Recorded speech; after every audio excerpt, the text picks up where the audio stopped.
Let's go overseas now. Israeli jets resumed strikes over Beirut's southern suburbs this morning. This is happening for the first time in days. Local officials say at least 21 people have been killed around the country. Meanwhile, Israel's army says a barrage of around 30 rockets were fired from Lebanon into Israel. Now, this comes as the Biden administration has warned Israel that it must increase the amount of humanitarian aid entering Gaza within the next 30 days, or they risk losing access to weapons funding. So for more on this, I want to bring in CBS News foreign correspondent Ramy Inocencio. He is in Tel Aviv, and CBS News intelligence and national security reporter Olivia Gazis. She's tracking developments for us in Washington. So, Ramy, let me start with you first. What's the situation, as you understand it, along Israel's northern border at this hour? Hey, Vlad. Yeah, good to see you. Along the border, very active between Lebanon and Israel. Israel's military saying that it's carrying on with what it's calling limited, localized raids on Hezbollah infrastructure. The IDF says that it's dismantling underground infrastructure used by Hezbollah, and that includes things like tunnel shafts, sleeping quarters, and bunkers to store ammunition and weapons. Those tunnels are also, they're saying, being found under homes and buildings in villages that pretty much for the most part are deserted along the border. They're saying they're using them as launching pads for strikes into Israel. But also of note and of concern, Israel also launched an airstrike deeper into Lebanon. This is into the larger town of Nabatea and killed the mayor and at least 5 others there. The fear is that Israel's strikes against Hezbollah might also start to include government officials. Vlad. All right. Go to Olivia now and ask you what you're learning about these threats from the United States to cut off military aid to Israel. What prompted this threat, and how much aid are we really talking, Olivia? Because the last time President Biden threatened to cut off weapons distributions to Israel, it was one specific type of weapon, but the general sense is that most of the armaments are going to continue to flow. What are you learning?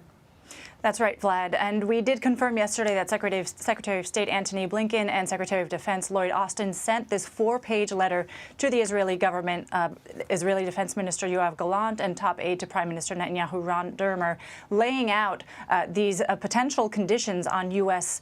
Military aid to Israel if the Israeli government doesn't take steps to immediately and significantly boost the level of aid going into Gaza, specifically in the north. You're right that the president himself issued a similar warning in April and said that conditioning of aid was on the table. There were improvements thereafter. This letter specifies, as you noted, that the Israeli government has 30 days in which to improve the situation in Gaza.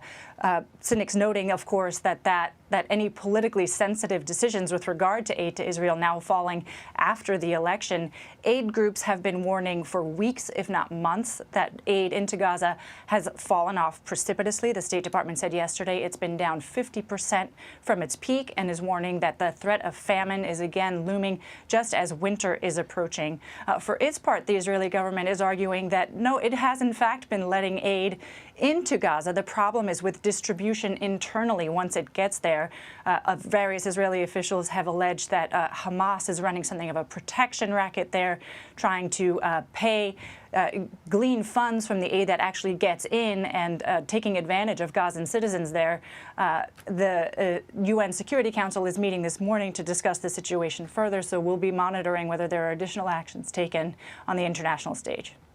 So that's interesting, Ramy. You heard Olivia saying there that Israeli officials are saying that they are trying to get humanitarian aid into Gaza, but that Hamas is hampering those efforts. I know you and Western journalists have not been allowed into Gaza, but our producer Marwan Al-Ghul is there. What have you heard about that, and what has he seen, if anything, with regards to this allegation that the Israelis are making about distribution?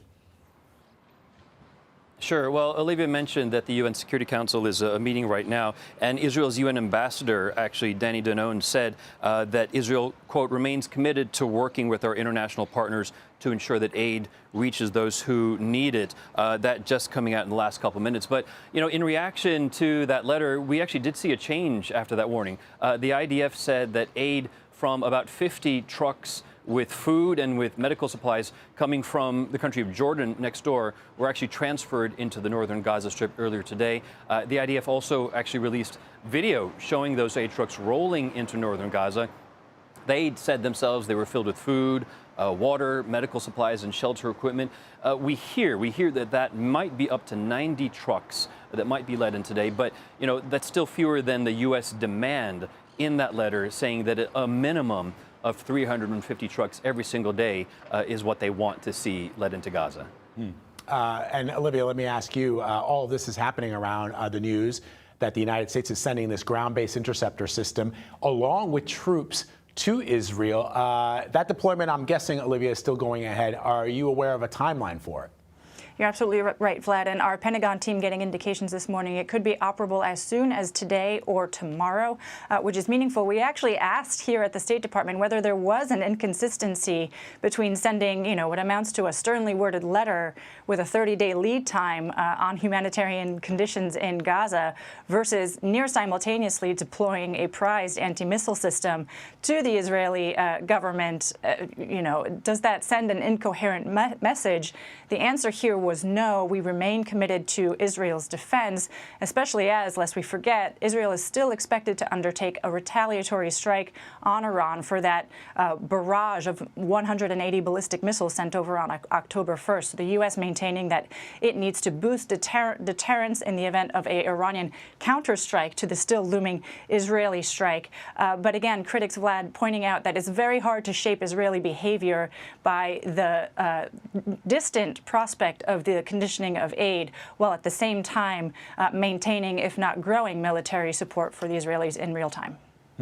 All right, Olivia Gazis for us at the State Department, Ramy Inocencio in Tel Aviv reporting for us this morning. Thank you both. Fascinating discussion. Appreciate your reporting.